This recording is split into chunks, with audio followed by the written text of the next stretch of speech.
Hey everyone, welcome back to the channel. आइए देखते हैं बैंक निफ्टी में कल किस तरह से मूव कर सकता है और किस तरह से हम बैंक निफ्टी में कल ट्रेड कर सकते हैं। अगर बैंक निफ्टी को करंटली देखो तो बैंक निफ्टी में एक बहुत अच्छा ब्रेकआउट, नॉट ब्रेकआउट, एक बहुत अच्छा अपवर्ड मूवमेंट देखा था आज अगर हम 5 मिनट्स चार्ट पर देखें तो आई थिंक अराउंड ओपनिंग के बाद बैंक निफ्टी धीरे धीरे नीचे आ रहा था, लेकिन उसके बाद बैंक निफ्टी में हमें एक पॉजिटिव नोट देखने को मिला। यहाँ से अगर आप देखो तो बैंक निफ्टी में बार बार पुल बैक्स आ रहे थे, बैंक निफ्टी ऊपर की तरफ जाने की कोशिश कर रहा था, बट ये जो पुल बैक्स है ये बार बार बैंक निफ्टी को नीचे की तरफ लेकर आ रहे थे। बैंक निफ्टी स्टार्ट को एक ग्रीन कैंडल बना, फिर उसके बाद एक रेड कैंडल, फिर एक ग्रीन कैंडल, फिर एक दो रेड कैंडल्स, ऐसे करते करते bank Nifty around I think 11 साढ़े 11 तक उसी रेंज में रहा और उसके बाद ऊपर की तरफ एक अपवर्ड मूवमेंट हुआ। लेकिन उसके बाद फिर आप देखो तो बैंक निफ्टी एक साइडवेज एक्शन में था।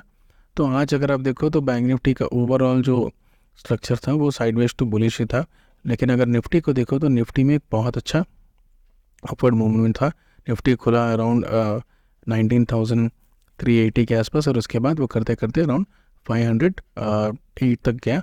और निफ्टी में हमें बहुत अच्छा मूवमेंट देखने को मिला, लेकिन बैंक निफ्टी में उतने ज़्यादा अपर हाई पॉइंट्स, अपर प्राइसेस देखने को नहीं मिले।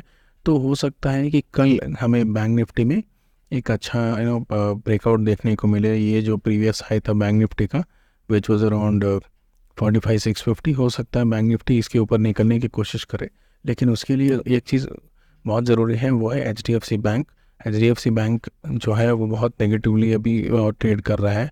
अगर HDFC बैंक कल पॉजिटिव रहता है और HDFC बैंक में हमें एक अच्छी रिकवरी देखने को मिलती है, देन आई थिंक हमें ये ऑल टाइम हाई देखने को मिलेगा। अगर HDFC बैंक में वीकनेस दिखती है या फिर नीचे की तरफ और फॉल करता है, तब हमें आई थिंक हो सकता है कि कल ऑल टाइम हाई देखने को ना मिले, क्योंकि हो क्या रहा है कि बार बार बैंक निफ्टी ऊपर की तरफ जाने की कोशिश तो कर रहा है, लेकिन HDFC बैंक में नेगेटिविटी के कारण बैंक निफ्टी ऊपर की तरफ जा नहीं पा रहा है।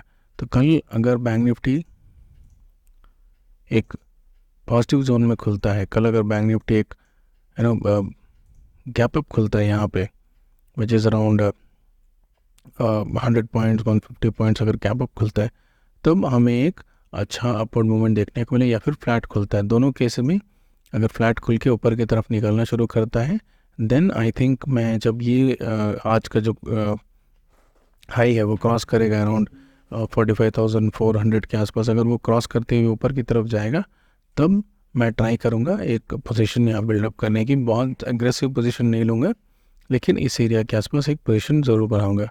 अगर बैंक निफ्टी एक गैप डाउन खुलता है तो हमें वेट कर वॉच करना होगा, क्योंकि हो क्या रहा है कि मार्केट अगर गैप डाउन भी खुल रहा है तो मार्केट रिकवर कर जा रहा है। तो एक बार हमें देखना होगा। 45,000 का सपोर्ट बहुत अच्छा सपोर्ट है। जब तक 45,000 के ऊपर बैंक निफ्टी रहता है तो आप लोगों को सेल के बारे में बहुत ज़्यादा नहीं सोचना चाहिए। हो सकता है कल बैंक निफ्टी गैप डाउन तो खुले, लेकिन थोड़ी धीरे धीरे करके वो फिर रिकवर करके ऊपर चले जाए। तो बहुत ज़्यादा पोजीशंस मत बनाइएगा, मतलब एक सेलिंग की पोजीशंस मत बनाइएगा जब तक बैंक निफ्टी में 45,000 44,900 ये सारे प्राइस मोमेंट्स क्रॉस ना कर दे। तो हो सकता है कि अगर बैंक निफ्टी बहुत बड़ा गैप अप खुले, अगर 200-250 गैप पॉइंट का गैप अप खुले, तो मैं कल ट्रेड नहीं करूँगा। But most probably I think एक 100-150 पॉइंट का गैप अप खुल के बैंक निफ्टी कल ऊपर की तरफ जाना तो चाहिए, जिस तरह निफ्टी में मूवमेंट दिख रहा है।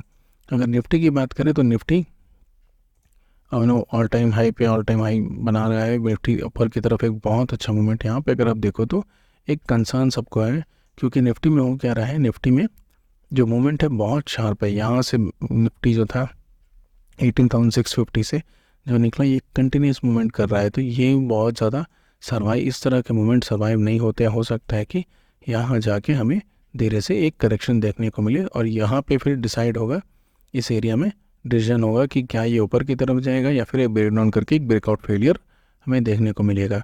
तो ये एक नोट ध्यान रखना, बहुत ज़्यादा एग्रेसिव पोजीशंस इस एरिया में मत बनाना। अगर आपने ऑलरेडी बाई करके रखा है तो आप होल्ड कर सकते हो, लेकिन अगर आपने बाइंग की पोजीशन नहीं है निफ्टी में, या फिर ऐसे स्टॉक जो निफ्टी को सपोर्ट कर रहे हैं ऊपर जाने में, और उन स्टॉक्स में भी बहुत ज़्यादा अभी फ़िलहाल बाइंग मत करना, क्योंकि मार्केट ऑल टाइम हाई पे चल रहा है। हो सकता है कि प्रॉफिट बुकिंग आते हैं यू नो आ जाए और लोग अपने प्रॉफिट बुक करने लग जाए, और ये जो फॉल होगा ये नीचे की तरफ, यहाँ पे आप पैनिक करके सेल कर दोगे। तो ये है प्लान फ्रेंड्स। तो हो सकता है कि हमें एक अच्छा ब्रेकआउट देखने को मिले। अगर ब्रेकआउट दिखे भी तो बहुत ज़्यादा एग्रेसिव पोजीशंस मत बनाना। मार्केट ऑल टाइम हाई पे है, लोग एक्साइटमेंट में बहुत ज़्यादा पोजीशंस बना लेते हैं, और जब मार्केट रिवर्स करता है, अगर आप यहाँ पे बैंक निफ्टी को देखो तो इस तरह के कैंडल्स बनने लगते हैं। अगर आप यहाँ देखो तो यहाँ पे मार्केट बहुत बुलिश था, लेकिन जब सेल होता है तो बैंक निफ्टी एक 800,000 पॉइंट्स तक भी सेल पोजीशन, सेल साइड आपको एक दिन के अंदर जितना भी आपने प्रॉफिट बनाया वो सारा आप गवा दोगे। तो बैंक निफ्टी में बहुत ज़्यादा एग्रेसिव पोजीशंस या निफ्टी में बहुत ज़्यादा एग्रेसिव पोजीशंस, बाई साइड या सेल साइड किसी भी साइड मत लें। अभी धीरे धीरे करके छोटे पोजीशंस ले, जितना आप जनरली बाई करते हो उसका 50% ही बाई या सेल करना। आई थिंक हमें जल्दी एक अच्छा सेल का भी अपॉर्चुनिटी मिलेगी, क्योंकि यहाँ पे हो क्या रहा है अगर आप देखो तो यहाँ पे ये जो मोमेंट है ये बहुत स्टीप मोमेंट है। यहाँ पे कहीं भी सेलर्स को मौका नहीं मिला है बैंक निफ्टी या निफ्टी को नीचे लाने के लिए। यहाँ पे ये स्टीप पोजीशन है। यहाँ पे निफ्टी में थोड़ा एक्यूमुलेशन ये एरिया तो था, लेकिन निफ्टी में बहुत कम था। बैंक निफ्टी में निफ्टी हमेशा स्ट्रेट ऊपर की तरफ मूव कर रहा था। तो ध्यान रखिएगा, बहुत ज़्यादा एग्रेसिव पोजीशंस फिलहाल मत बनाइएगा। हो सकता है कि मार्केट फिर नीचे आ जाए और जितने लोग हैं यहाँ पे जो बायर्स है जिन्होंने इन टॉप में बाई किया उनको ट्रैप कर दे। So that is the update friends. अगर आपको इस तरह की अपडेट अच्छी लगती है तो follow the channel, and I keep you posted every day about the trading plan. Thank you.